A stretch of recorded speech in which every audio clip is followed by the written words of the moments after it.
The knock at the bedroom door was the little thing that unstitched Lorna Matthews' ordinary night. She had been seconds from sleep, the kind that comes on the heels of 2 jobs and a life stitched together from patience and careful budgeting.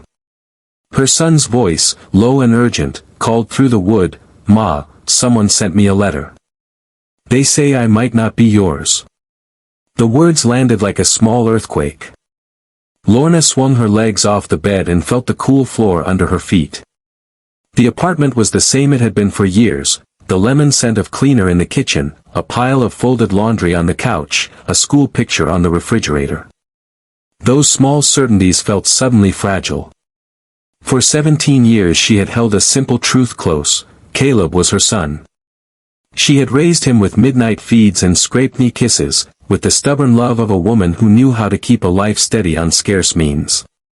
Caleb stood in the doorway, sleeves pushed back, hoodie unzipped, his posture telling her he had rehearsed the moment and failed at keeping his hands steady. He was taller now, the awkwardness of boyhood slimmed into a man's shoulders that had not yet learned all the weight they would carry. His voice trembled slightly as he spoke, the plea in it quiet and blunt all at once. "Ma, I don't know what to do." She took the envelope from him and read the letter in the lamplight. It was polite and clinical, the kind of letter that leaves little room for immediate comfort. A family claimed a loss, they had documented concerns from the night he was born, and they believed a mistake had been made at the hospital. They had traced a DNA match through a commercial kit, and now they wanted to meet. Lorna tasted blood at the back of her mouth. The memory of that hospital night unspooled, flickering lights, a storm outside, too few hands for too many babies, and the small, fierce moment when she had wrapped a tiny body against her chest and vowed never to let him be alone. She had never told Caleb the half of what she had known. She had chosen, as mothers often must, between explanation and protection. "How long have they known?" she asked, throat tight. "Since last week," he said. "They sent pictures. A name. They said they've been trying to find us." The practical part of Lorna's mind, sharpened by late-night shifts and budget sheets, clicked into action. Paperwork could be checked. Records could be subpoenaed. A lawyer could help. But beneath that, a quiet grief rose because the thing the paper threatened, his sense of belonging, was not a line item or a receipt. It was a story that had been told in lullabies and scraped knees and the small, everyday logistics of raising a child. She stood at the edge of that story and felt it seem fluttering.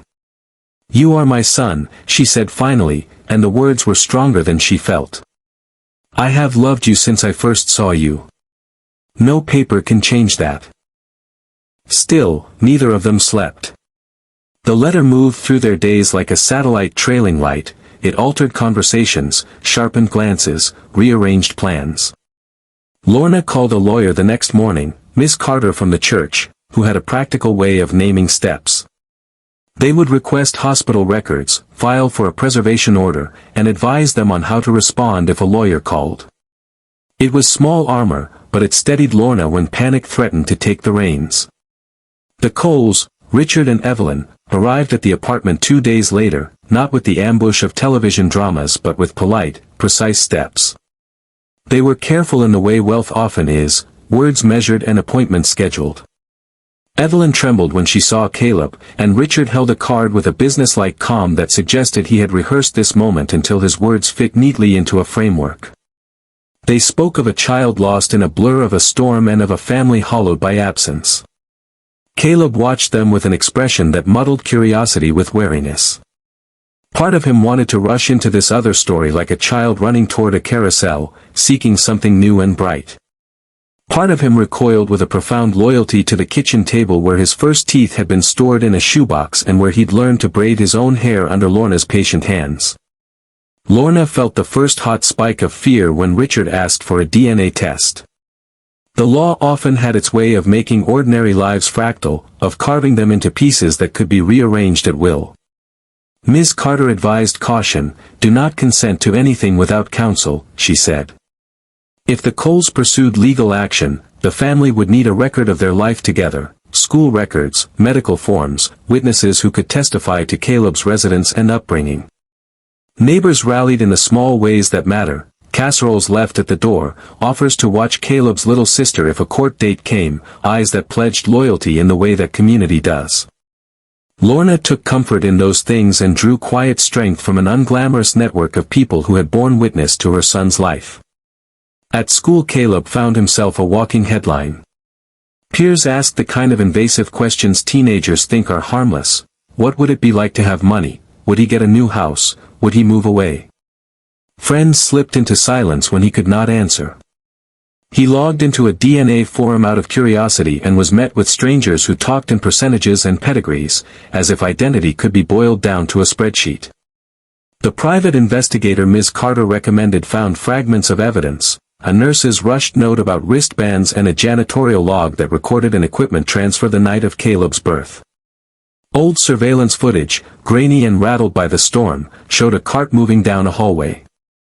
It did not prove a deliberate act. It did not explain motives. It revealed only that mistakes had been possible in that chaotic night, an ambiguity that made everyone's position shakier. The Coles held their ground with a quiet insistence. They had photographs of a child with the same birth date and a wallet of memories that seemed to ache for completion. They did not arrive as villains, they arrived as people who had a wound and were trying to stitch it. Lorna, for her part, did not find it easy to hate them. She found it possible, in quiet moments, to pity the way their grief had hardened into policy and paperwork. Yet in the middle of negotiation there were human fissures. Evelyn, who had once sung lullabies into an empty room, cried openly in Lorna's living room when she saw childhood drawings on the refrigerator. Richard, in a moment of frustration, admitted that wealth offered no map for sudden loss, a confession that sounded foolish and undeniable in the same breath. They began to speak less in legalese and more in memory, and the edges of their claims softened into something like shared sorrow. When the DNA test finally came back with a strong match, the world tilted. The probability numbers on the page read like a verdict and yet were only mathematics. The paper declared heritage, it did not declare home. Caleb sat looking at the printout, his thumb tracing the margin where percentages gathered like frost. He loved Lorna with the steady, slow love of someone whose days had been composed of rituals and small transitions. He also felt a pull toward learning who else had waited for him, who had already invented a life that might have been his.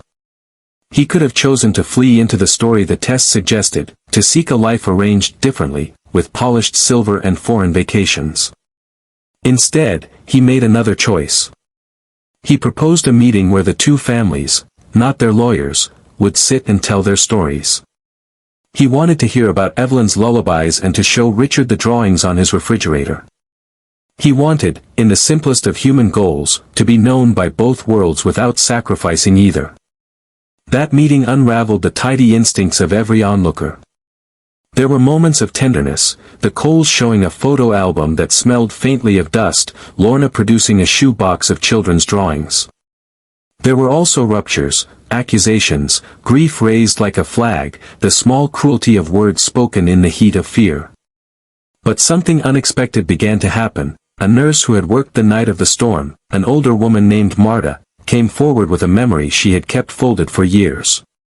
She confessed to the chaos of that night and the note she had made hurriedly and later discarded. She apologized for what she could not prove and offered the context her guilt had forced her to hold. It did not make everything right. It did not undo years of nights and bills and loss. But it gave these ordinary people, Lorna, Caleb, Evelyn, Richard, the clarity to look at each other not as enemies but as people who had been hurt by time and circumstance. The conversations that followed were not neat. They were full of negotiations of feeling, of who should visit whom and how to honor both years of care and the knowledge of heritage. They were messy and human and, slowly, richer than any legal victory might have been. In late spring, Caleb organized a graduation gathering in the community garden, a modest event held under strings of second-hand lights. Lorna moved through the night with practical grace, arranging chairs, carrying a pan of baked ziti, trading jokes with neighbors to keep her mind steady. Evelyn stood at the edges then laughed into the brightness of a story about a missing stuffed bear, and Richard discovered that talk about plants could feel grounding. Caleb introduced people to each other, moving like a bridge between two worlds.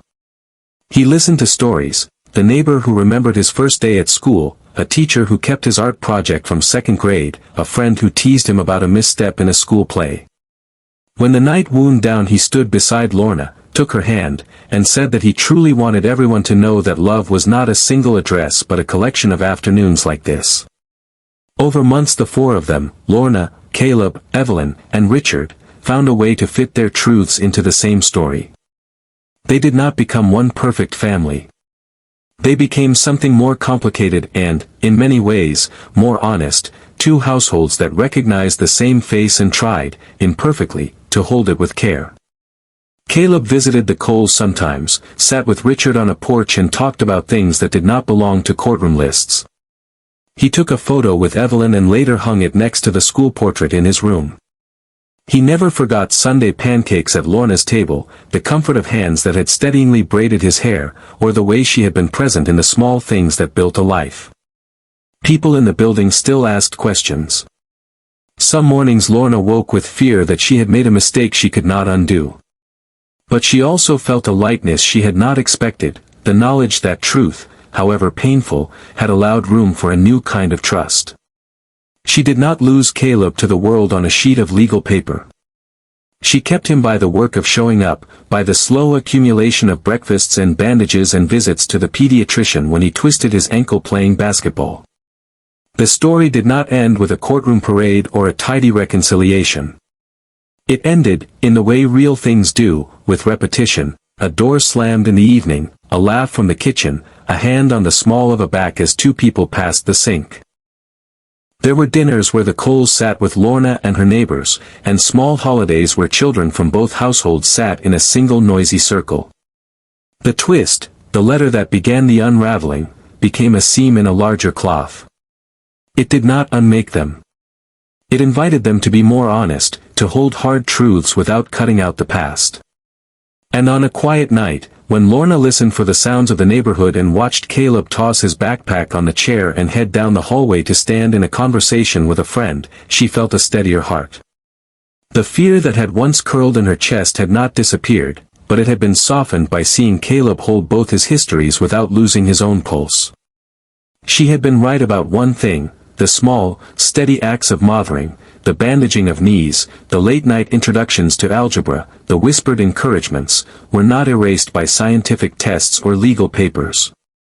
They remained proof of a care that had shaped a life. In the end, the knock had asked a question.